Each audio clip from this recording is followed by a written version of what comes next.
ونعوذ بالله من شرور أنفسنا ومن سيئات أعمالنا من يهده الله فلا مضل له ومن يضلل فلا هادي له وأشهد أن لا إله إلا الله وحده لا شريك له وأشهد أن محمدا صلى الله عليه وسلم عبده ورسوله يا أيها الذين آمنوا اتقوا الله حق تقاته ولا تموتن إلا وأنتم مسلمون يا أيها الناس اتقوا ربكم الذي خلقكم من نفس واحدة وخلق منها زوجها وبث منهما رجالا كثيرا ونساء اتقوا الله الذي تساءلون به والأرحام إن الله كان عليكم رقيبا يا أيها الذين آمنوا اتقوا الله وقولوا قولا سديدا يصلح لكم أعمالكم ويغفر لكم ذنوبكم ومن يطع الله ورسوله فقد فاز فوزا عظيما ألا إن أصدق الكلام كلام الله وخير الهدي هدي محمد عليه الصلاة والسلام وشر الأمور محدثاتها وكل محدثة بدعة وكل بدعة ضلالة وكل ضلالة في النار.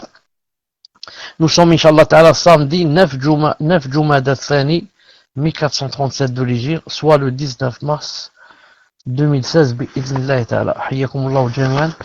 Nous sommes dans les trois fondements, c'est le cours numéro 25. Cours numéro 25. Cheikh Mohammed Ibn Abdul Wahhab alayhi rahmatullah Ta'ala dit, la preuve au sujet de la prière, de l'aumône légal, c'est-à-dire zakat, et de l'explication du tawhid, réside dans la parole d'Allah. وما أمروا إلا ليعبدوا الله مخلصين له الدين حنفاء ويقيموا الصلاة ويؤتوا الزكاة وذلك دين القيمة. C'est-à-dire sur Al-Bayyinah, verset numéro 5. Il ne leur a été commandé que d'adorer Allah, lui vouant un culte exclusif, d'accomplir la prière et d'acquitter la zakat. Voilà la religion de droiture. Voilà la religion de droiture. La preuve au sujet du jeûne réside dans la parole d'Allah. يا أيها الذين آمنوا كتب عليكم الصيام كما كتب على الذين من قبلكم لعلكم تتقون. Sourate Al-Baqarah, verset 183. Ô vous les croyants, on vous a prescrit le jeûne comme on l'a prescrit à ceux qui vous ont précédé, ainsi atteindrez-vous la piété. La preuve au sujet du pèlerinage réside dans la parole d'Allah. وَلِلَّهِ عَلَى النَّاسِ حِجُّ الْبَيْتِ مَنِ اسْتَطَاعَ إِلَيْهِ سَبِيلًا وَمَنْ كَفَرَ فَإِنَّ اللَّهَ غَنِيٌّ عَنِ الْعَالَمِينَ. Et c'est un devoir, c'est-à-dire le verset sur Al-Baqarah, on n'a pas cité ici le verset. Non, le verset, normalement, c'est sur Al-Imran. Sur Al-Imran, verset 97. Il dit, et c'est un devoir envers Allah Azza wa Jal pour les gens qui ont les moyens d'aller faire le pèlerinage de la maison, et quiconque ne croit pas, Allah se passe largement des mondes.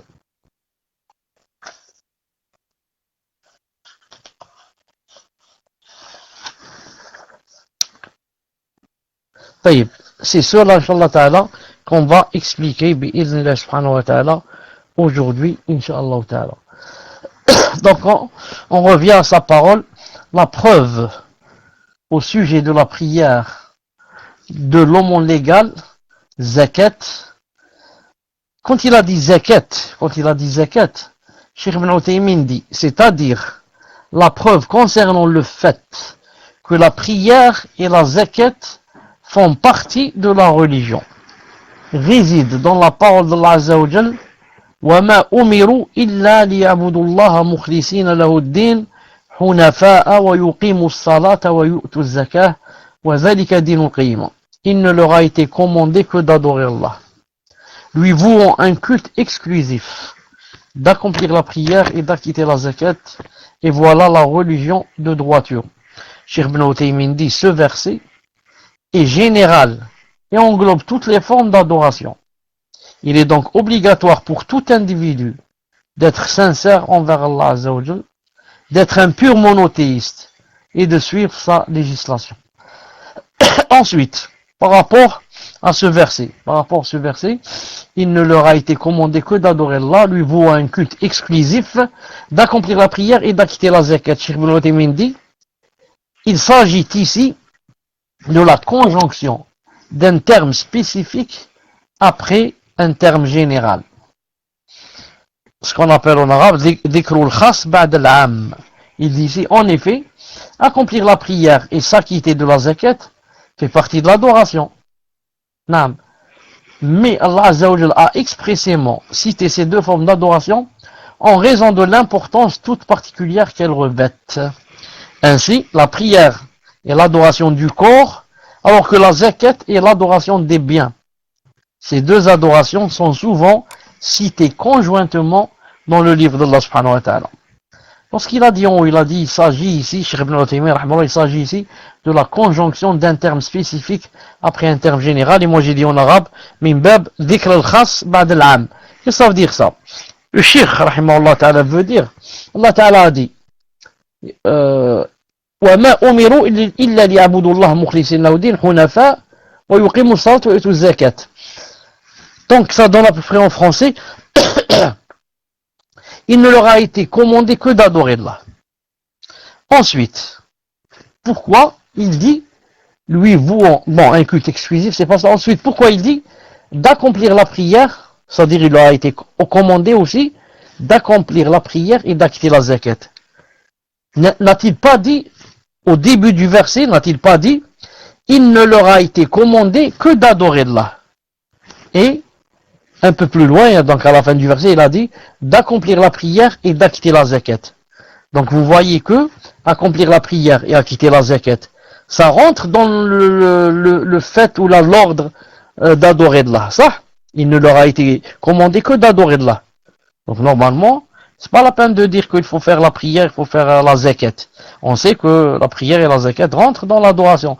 Et ce sont deux piliers, des plus importants piliers. Cheikh ici dit, il s'agit de la conjonction d'un terme spécifique après un terme général. Le terme général, c'est quoi ici? C'est l'adoration. Il ne leur a été commandé que d'adorer. On adore Allah. Terme général. Terme spécifique, il a dit, et ce, yani, d'accomplir la prière et d'acquitter la zakat. Les savants disent, il y a beaucoup de ce genre, yani, de cette formule. Yani, citer un terme spécifique après un terme général. Et au contraire, citer un terme général après un terme spécifique. Pour notre cas ici, citer spécifique, le spécifique après le général, les savants disent, car ça revêt, car le spécifique qu'on veut citer, ça revêt une grande importance. Naam. Allah Ta'ala dit, il ne leur a été demandé que d'adorer Allah. Ensuite, il veut montrer que dans l'adoration, ce qui est le plus important, c'est d'accomplir la zakat et d'acquitter la zakat, d'accomplir la prière et d'acquitter la zakat. C'est pour ça que cette formule, qui est citer un terme spécifique après un terme général, son but c'est quoi? C'est montrer, yani, comme on dit en arabe, yani, لأهمية يعني نعم من باب ذكر الخاص بعد العام لأهمية الخاص, parce que le spécifique qu'on va citer, yani, il est très important. Il est très important. Non. C'est comme je te dis par exemple, je te fais des wasiyas, je te dis par exemple, il faut, c'est-à-dire avoir un bon comportement avec le voisin. Je te dis, écoute, n'oublie pas, il faut avoir un bon comportement avec le voisin. Ensuite, je te dis, il faut pas faire beaucoup de bruit. Non. Ne pas faire de bruit, beaucoup de bruit, surtout la nuit. Ça rentre dans le fait d'avoir un bon comportement avec le voisin. Mais pourquoi j'ai cité ça? Parce que ça revêt quelque chose d'important. Je sais que ce voisin, plusieurs fois, il s'est plaint des gens qui font beaucoup de bruit, etc. Donc si je t'ai cité ce terme spécifique après le terme global, c'est parce qu'il revêt une grande importance. Une grande importance. Non. Et si vous voulez un exemple de cela, dans le Coran, il y a beaucoup de versets dans le Coran, dans la Sunna. Regardez le verset où Allah subhanahu wa ta'ala a dit قل من كان عدوا لله وملائكته ورسله وجبريل وميكال في ورش وميكائيل فإن الله عدو للكافرين. Sauf pour que vous voyez bien la horde, donnez-moi une seconde, je vais afficher le verset, c'est mieux. Le chercher, l'afficher, pour que vous lisiez avec moi et vous compreniez davantage. Une seconde. قل من كان عدوا لله bon عدوا لله عدوا je vais écrire عدوا لله عدوا لله ça recherche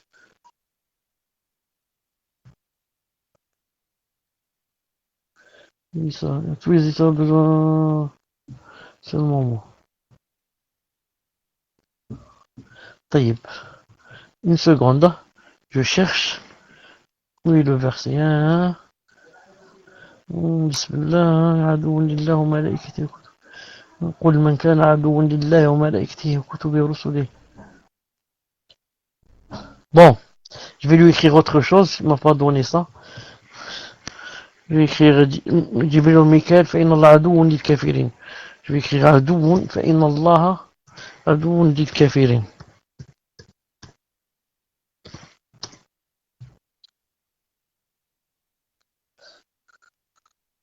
طيب une seconde.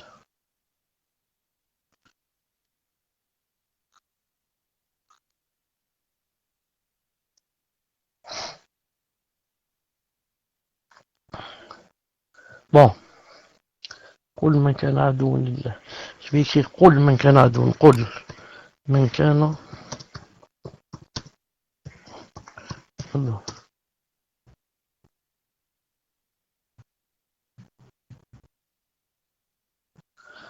طيب donc j'ai pas trouvé parce que la façon de chercher, il cherche pas comme d'habitude.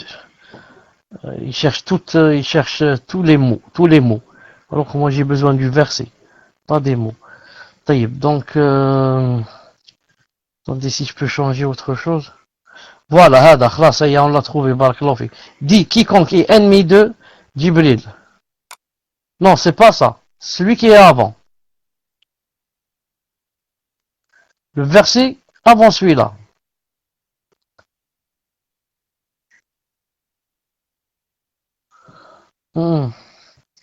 قل من كان عدوا لله وملائكته ورسله وجبريل وميكال فإن الله عدو للكافرين. Ce verset. قل من كان عدوا لله. Voilà, هذا. أحسنت. 98, donc celui d'après. Donc celui avec moi. Dit, celui qui est ennemi d'Allah, de ses anges, de ses messagers, de Jibril et de Mikaël, Allah est certainement un ennemi pour les négateurs. Regardez ici, il y a la règle, c'est-à-dire dhikr al-khas ba'd al-'am. Qu'est-ce qu'il y a ici? Il y a ici le terme général qui est quoi? Ses anges. Dit, celui qui est ennemi d'Allah et de ses anges.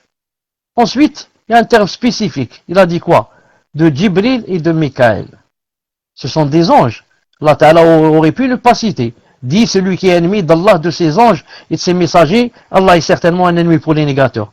Mais ici, non. Il a rajouté Mikaël, Jibril et Mikaël.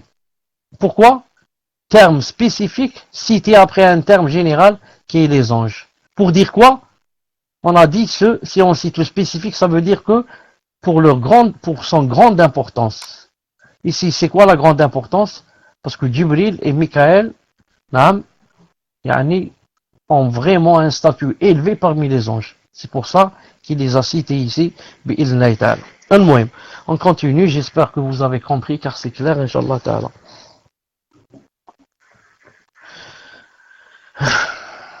Même quand le prophète alayhi sallam dit par exemple Al-Hajju Arafat ou bien Arafat, c'est la même chose.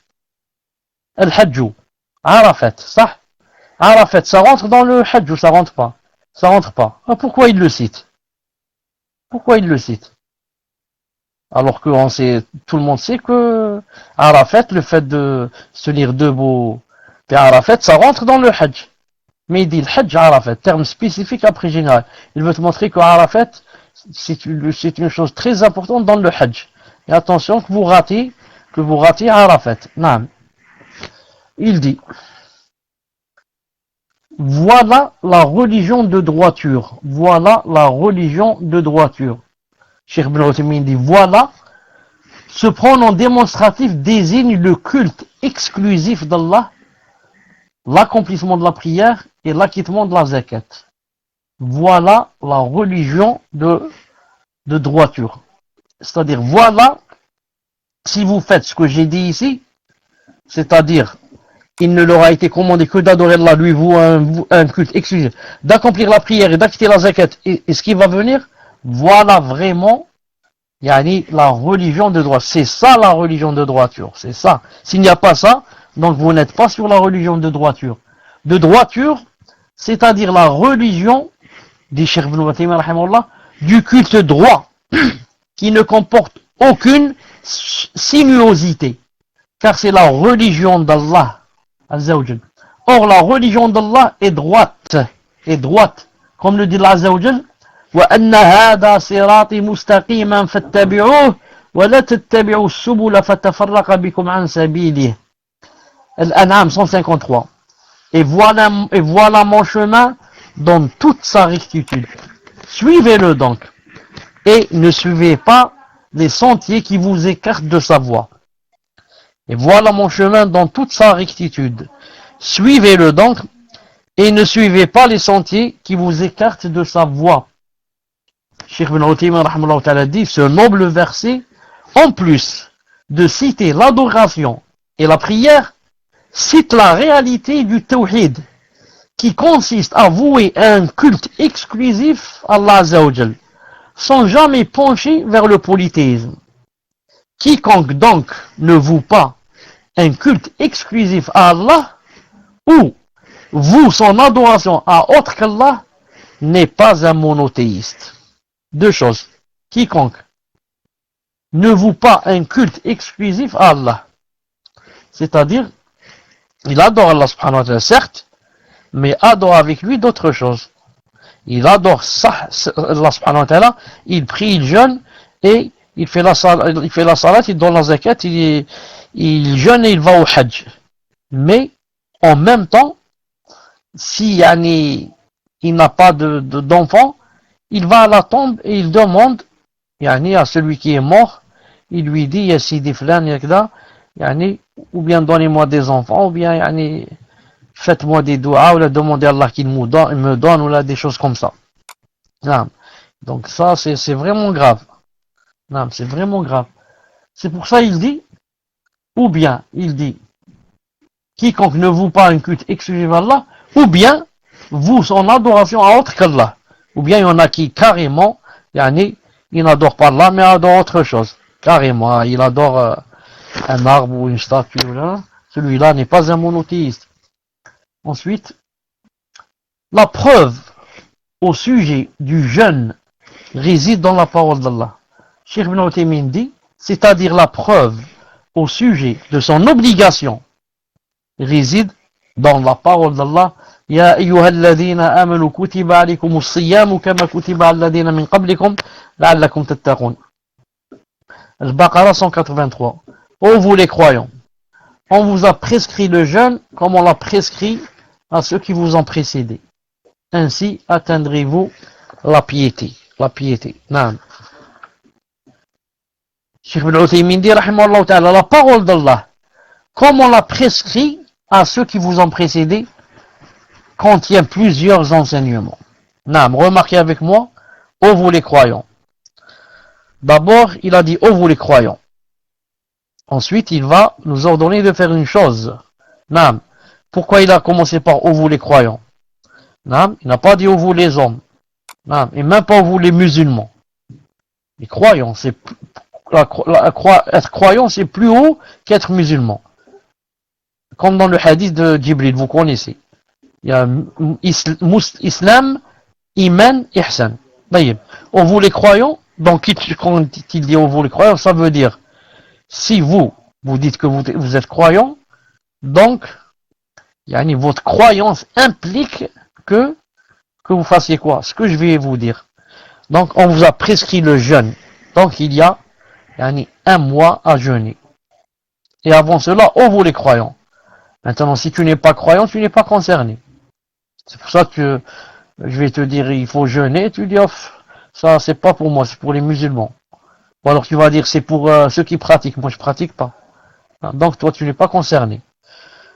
On vous les croyants, on vous a prescrit le jeûne. Tu ne cesses de dire, je suis croyant. alors sache que maintenant il y a le jeûne. Il a dit, comme on l'a prescrit à ceux qui vous ont précédé. Allah Ta'ala aurait pu ne pas ajouter cette ayah. Et dire seulement, vous les croyants, on vous a prescrit le jeûne. Ainsi atteindrez-vous la piété. Il aurait pu ne pas citer comme on l'a prescrit à ceux qui vous ont précédé. Maintenant, pourquoi il a dit comme on vous l'a prescrit à ceux qui vous ont précédé? Comme on l'a prescrit à ceux qui vous ont précédé. Cheikh Ibn Uthaymin va montrer pourquoi. Il a dit premièrement, l'importance du jeûne. On trouve dans ce verset l'importance du jeûne, car Allah l'a rendu obligatoire aux communautés précédentes. Ce qui indique l'amour qu'Allah Azza wa Jal éprouve pour cette adoration qu'il a imposée à toutes les communautés.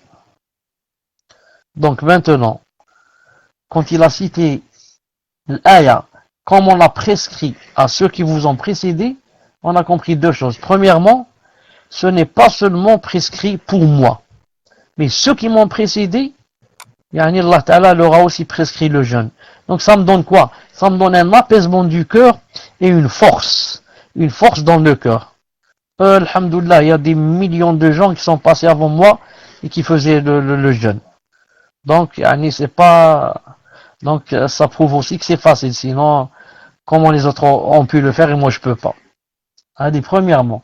Et deuxièmement, ça prouve aussi que, Allah Azza wa Jal aime cette adoration. C'est pour ça qu'il l'a quoi? Qu'il a imposé à toutes les communautés. Une seconde.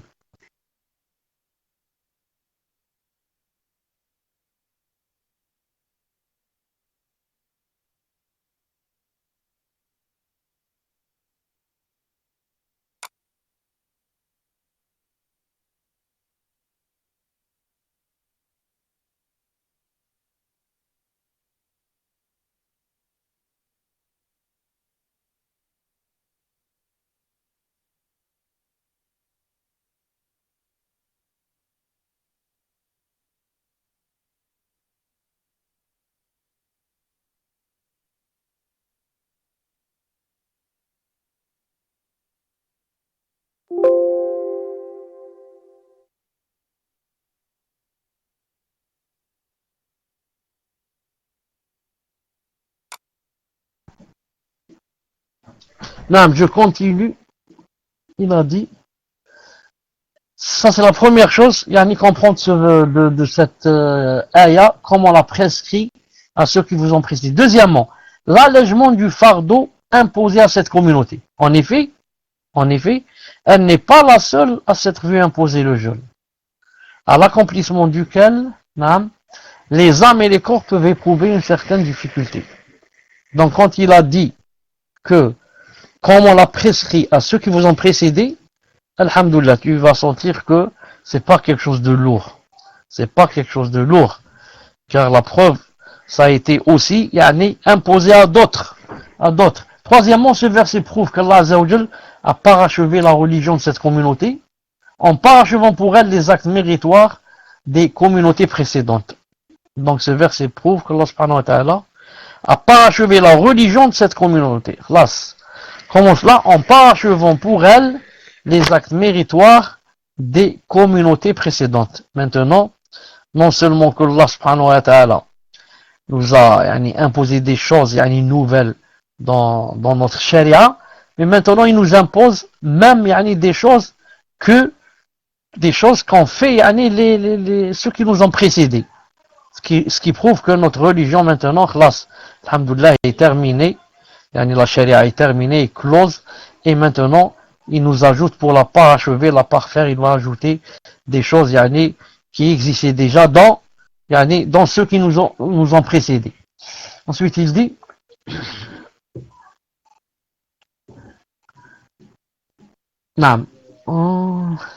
Cheikh Ibn Uthaymin dit, Allah Azza wa Jal a clarifié dans ce verset, le verset 2, ô vous les croyants, on vous a prescrit le jeûne comme on l'a prescrit à ceux qui vous ont précédé, ainsi atteindrez-vous la piété. Cheikh Ibn Uthaymin dit, rahimahullah, Allah Azza wa Jal a clarifié dans ce verset la sagesse du jeûne. La sagesse du jeûne. À savoir, lorsqu'il a dit, ainsi atteindrez-vous la piété. Ainsi atteindrez-vous la piété. C'est-à-dire, peut-être atteindrez-vous la crainte d'Allah Azza wa Jal grâce à votre jeûne et grâce aux caractéristiques de piété qu'implique cette adoration. Je répète, peut-être atteindrez-vous la crainte d'Allah Azza wa Jal grâce à votre jeûne et grâce aux caractéristiques de piété qu'implique cette adoration. Naam. Car cette adoration a une spécificité, subhanallah al-azim, quand la personne yani jeûne, yani ça fortifie sa foi et sa crainte d'Allah subhanahu wa ta'ala. Tu es tout seul toute la journée. Naam. Dans ton appartement, dans ta maison, personne ne te voit des voisins, ni de la famille, ni. Naam. Et tu es en train de jeûner. Et tu es en train de jeûner, tu délaisses le fait de ne pas manger cette chose que j'aime, et ne pas boire cette chose que j'aime, jusqu'à ce que, yani, le soleil se couche. Je fais tout cela pour Allah subhanahu wa ta'ala. Allah subhanahu wa ta'ala n'a pas besoin de notre faim. Est-ce que Allah ta'ala a besoin de notre faim et il veut nous torturer? Non. Mais il veut de nous qu'on atteigne la piété. Et que, yani, quand on jeûne aussi, on apprend à ce qu'on ne soit pas yani, comme on dit, on soit pas sous l'emprise yani des aliments à dos. Yani, on peut s'en passer. On se contrôle et on peut s'en passer. Je peux rester un mois toute la journée sans manger. Je ne suis pas un animal qui doit manger chaque fois qu'il veut. Il y a des moments où je peux ne pas manger, je me contrôle. Deuxièmement, c'est pour yani, penser à ceux qui ne mangent pas. Quand tu as des contractions dans le ventre, dis-toi, subhanallah al-azim, moi c'est une fois par an. Qu'en est-il? Il y en a qui passent des journées comme ça. Puis s'il n'y en a pas maintenant, qu'en est-il par rapport au prophète alayhi salam, qui a vécu la plupart du temps comme ça? Le sahaba qui accrochait, qui mettait des cailloux, il y a des cailloux, enfin un grand caillou comme ça, contre le ventre et il l'attachait. Il l'attachait toute la journée. Pourquoi? Car quand on mange pas, on a un creux dans le ventre. Et ce creux, quand vraiment on reste peut-être 2 jours sans manger, vraiment, il commence à faire mal. Mais en mettant dessus un caillou ou quelque chose comme ça, et en l'attachant, ça diminue le mal bi'idhnillah subhanahu wa ta'ala. Et Abu Hurayra radiyallahu ta'ala anhu, la plupart du temps, il était comme ça, par exemple. Pourquoi? Parce que il voulait être beaucoup avec le prophète sallallahu alayhi wa sallam. Donc, même s'il voulait manger, il n'avait pas le temps. Non, même s'il voulait manger, il n'avait pas le temps. C'est pour ça que quand certains ont voulu dire comment se fait-il, Abu Hurayra, il dit des choses qu'on n'a jamais entendues. Subhanallah, rien que lui, il connaît tous ces hadiths. Il leur a répondu, il a dit, naam, moi, je tenais mon ventre avec un caillou, alors que vous mangez, vous allez au souk et vous allez je ne sais où, toute la journée. Moi, pour demander le ilm et être proche du prophète sallallahu alayhi wa sallam, voilà comment je faisais. Ce qu'il a dit ici, d'ailleurs le prophète sallallahu alayhi wa sallam nous a fait part de cet enseignement lorsqu'il a dit Allah Azza wa Jalla n'a pas besoin qu'une personne délaisse sa boisson et sa nourriture si elle ne délaisse pas le faux témoignage et sa pratique. Rapporté par Al-Bukhari. Donc je répète le hadith, Allah Azza wa Jalla n'a pas besoin qu'une personne délaisse sa boisson et sa nourriture si elle ne délaisse pas le faux témoignage et sa pratique. Le hadith, elle veut montrer quoi? Que le fait de délaisser sa boisson, ce n'est pas parce que en faisant ainsi, on va, comment dirais-je, si on fait pas ça, ça va faire du mal à Allah subhanahu wa ta'ala, ou bien, non, c'est pour toi seulement. Non.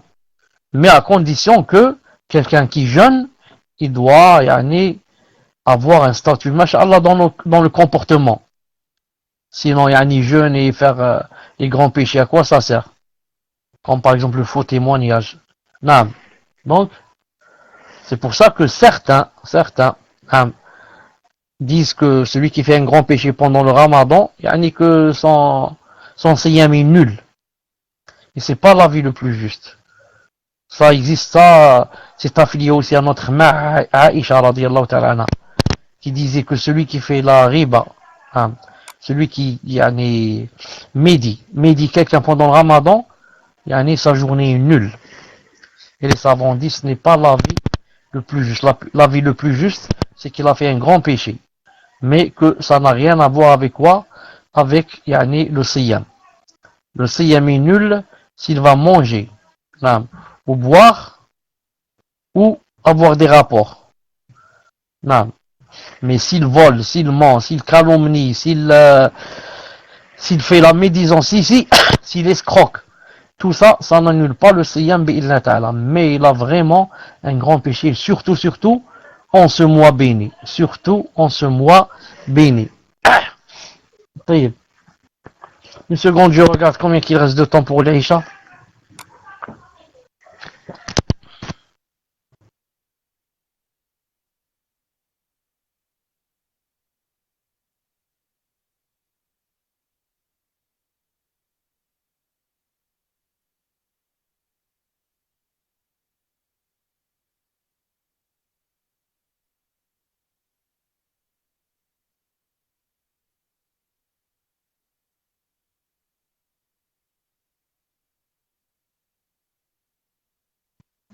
Salam alaikum, vous m'entendez? Alhamdulillah. Il reste 8 minutes. On continue, Inch'Allah Ta'ala. Il a dit, la preuve au sujet du pèlerinage réside dans la parole d'Allah. وَلِلَّهِ عَلَى النَّاسِ حِجُّ الْبَيْتِ مَنِ اسْتَطَاعَ إِلَيْهِ سَبِيلًا وَمَنْ كَفَرَ فَإِنَّ اللَّهَ غَنِيٌّ عَنِ الْعَالَمِينَ. Et c'est un devoir envers Allah Azza wa Jal pour les gens qui en ont les moyens d'aller faire le pèlerinage de la maison. Et quiconque ne croit pas, Allah se passe largement des mondes. Allah se passe largement des mondes. Il dit ici, il dit, Cheikh Ibn Uthaymin rahmallahu ta'ala dit, Cheikh Ibn Uthaymin dit, lorsque Cheikh Mohammed ibn Abd Wahhab rahmallahu dit la preuve au sujet du pèlerinage, Cheikh Ibn Uthaymin dit, c'est-à-dire la preuve au sujet de son obligation. Ça réside dans le verset, dans la parole d'Allah, وَلِلَّهِ عَلَى النَّاسِ حِجُّ الْبَيْتِ, if you watch only حَجُّ الْبَيْتِ avec fatha, حَجُّ الْبَيْتِ مَنِ اسْتَطَاعَ إِلَيْهِ سَبِيلًا. Et c'est un devoir envers Allah pour les gens qui en ont les moyens d'aller faire le pèlerinage de la maison, et quiconque ne croit pas, Allah se passe largement des mondes. Cheikh Ibn Uthaymin dit, ce verset fut révélé la 9e année de l'Hégire. Et c'est ainsi que fut imposée l'obligation d'accomplir le pèlerinage, car certains ont dit que c'était la 3e année. Cheikh Ibn Uthaymin dit, l'avis le plus fort dans d'autres livres bien sûr, c'est que c'était la 9e année. Cependant Allah Ta'ala a dit, pour les gens qui ont les moyens, cela prouve que le pèlerinage n'est pas obligatoire pour qui n'en a pas les moyens. Pour qui n'en a pas les moyens. Donc le pèlerinage est obligatoire pour qui? Pour celui qui a les moyens. Et là, ça me rappelle une chose. Vous savez que ce n'est pas permis à quelqu'un qui n'a pas fait par exemple le pèlerinage d'aller le faire à la place d'une autre.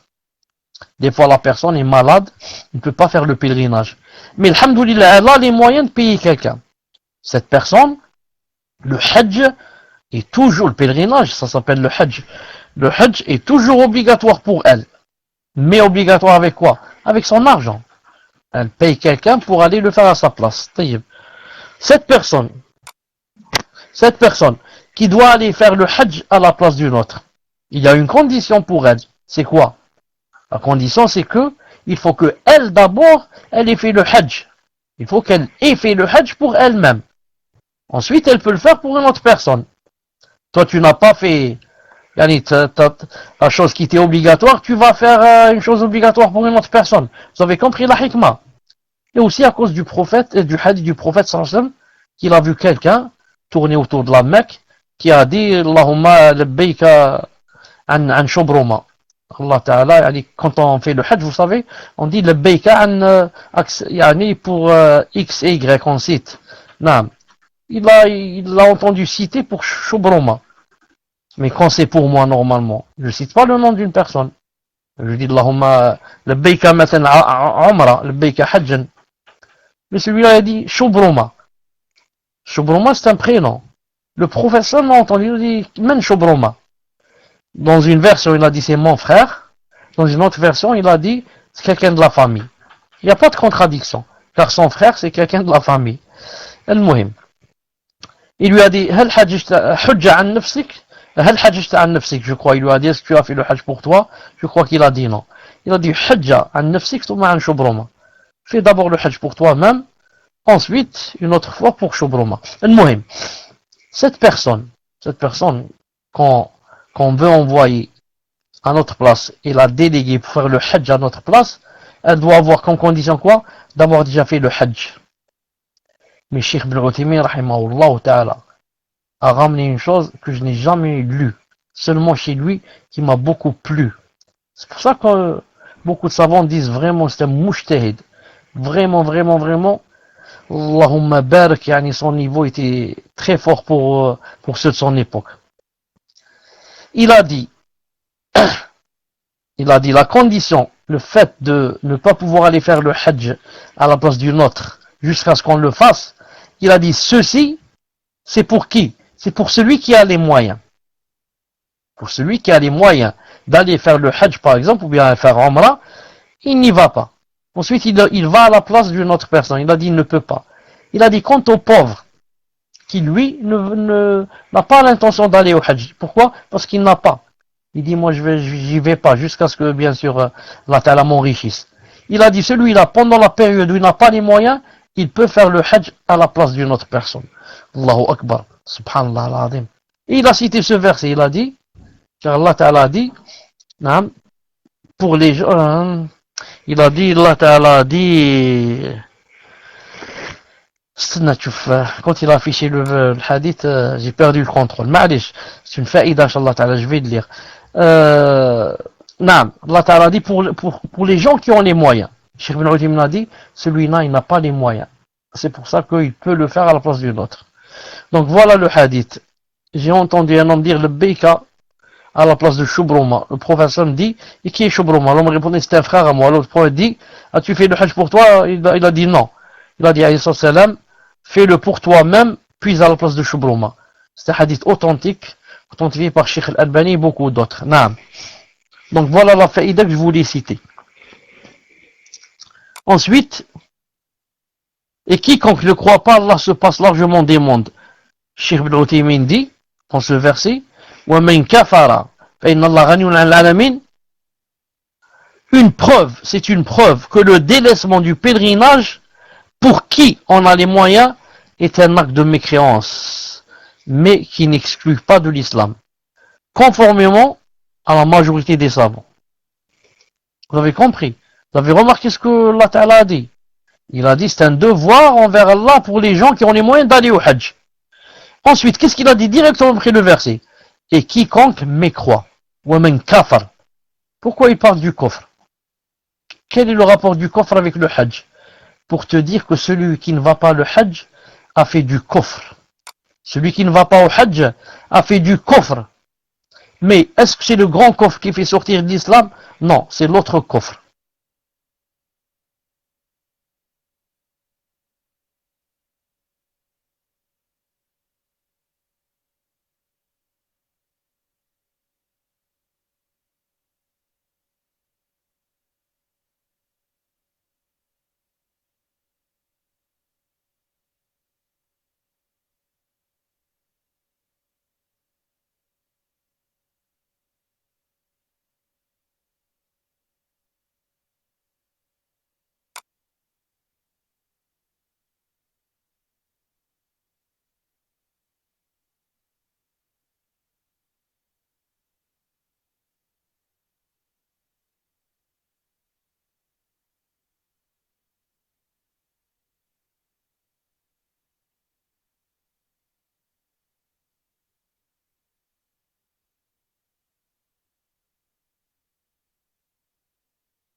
Salam alaikum wa rahmatullahi wa barakatuh. Est-ce qu'il y a du son?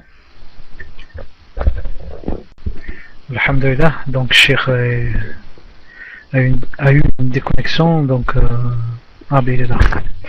Ouais.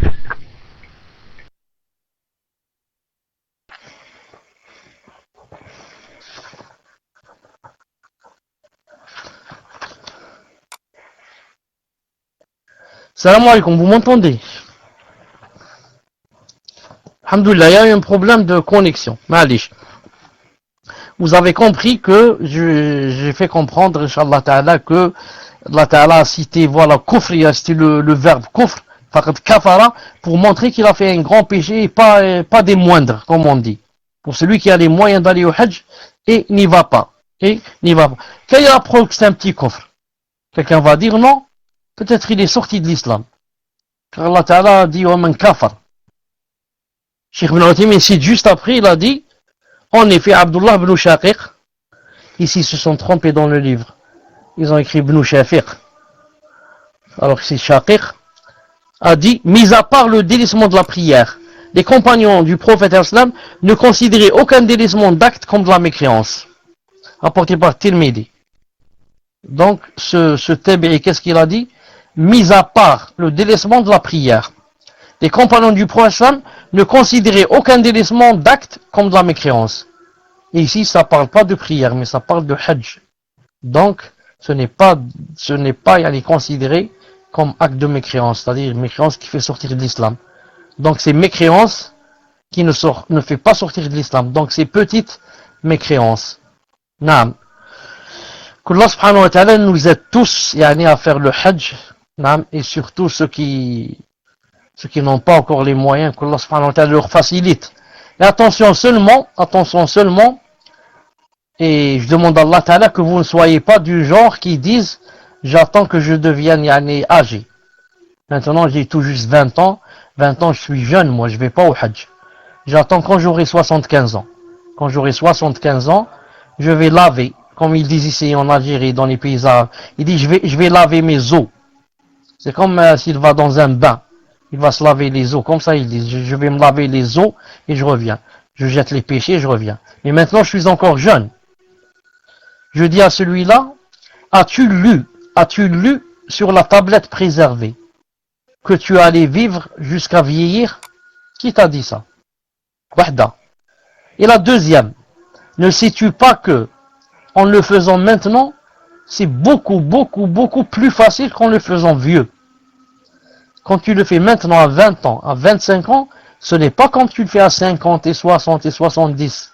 Non, tu n'as pas la force de pousser, tu vas trouver des gens là-bas qui, tu connais pas peut-être, tu n'es jamais allé, quand tu vas voir les hindous qui vont venir, et les chinois, et les bengales, et je ne sais qui, et ils vont mettre la main dans la main, ils vont se tenir par les coudes, ils vont mettre une file comme ça, et ils vont marcher tous comme ça, vers l'avant. Ça veut dire que, c'est un bulldozer qui avance. Si tu ne te mets pas, tu te sauves pas à droite ou à gauche, ils vont marcher sur toi, tu tombes. Ils marchent sur ton dos et ils vont, et ils continuent le chemin. Non. Va lui expliquer que tu es dans le hajj et le comportement et l'islam, etc. Tout ça, il te dit, mon fils, pousse-toi. Bad, mon fils, bad. Donc, mais si, alhamdoulilah, la personne est assez forte, ou là, même si elle tombe ou là on l'écrase, elle reprend et alhamdoulilah. Mais quelqu'un vieux ou là, et on l'écrase, on marche sur lui, là, il est tout fracturé, c'est-à-dire s'il ne meurt pas. C'est très difficile le hajj pour celui qui croit que il va partir vieillard. Non, al-muhim. Il vient d'appeler à la salat, on se rencontre Inch'Allah ta'ala tout à l'heure. Subhanakallahumma bihamdik, ashhadu an la ilaha illa anta astaghfiruka wa atubu ilaik. Assalamu alaykum wa rahmatullah. Non, pas de cours, on passe aux questions-réponses. J'ai terminé le cours d'aujourd'hui. Car le prochain cours, voilà le nouveau titre, le prochain cours, le deuxième degré de la foi. Al-Iman. Voilà. Ça c'est le prochain cours, Inch'Allah ta'ala. Assalamu alaikum.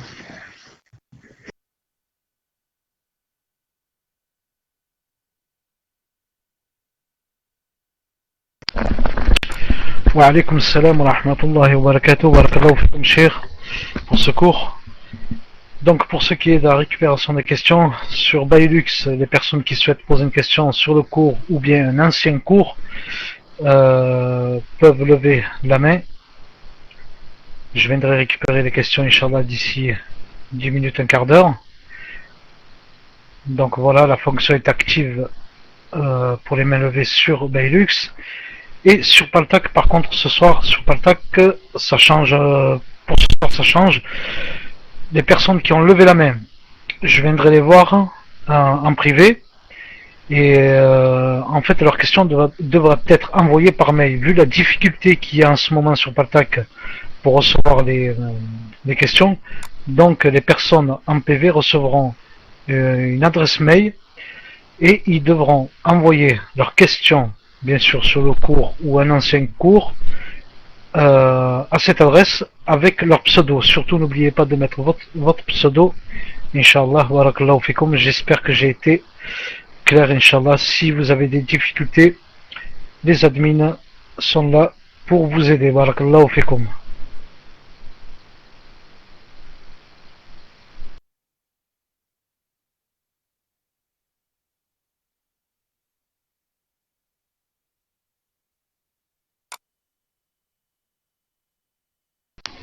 Alors je sais pas, je parlais, je sais pas si on m'a entendu.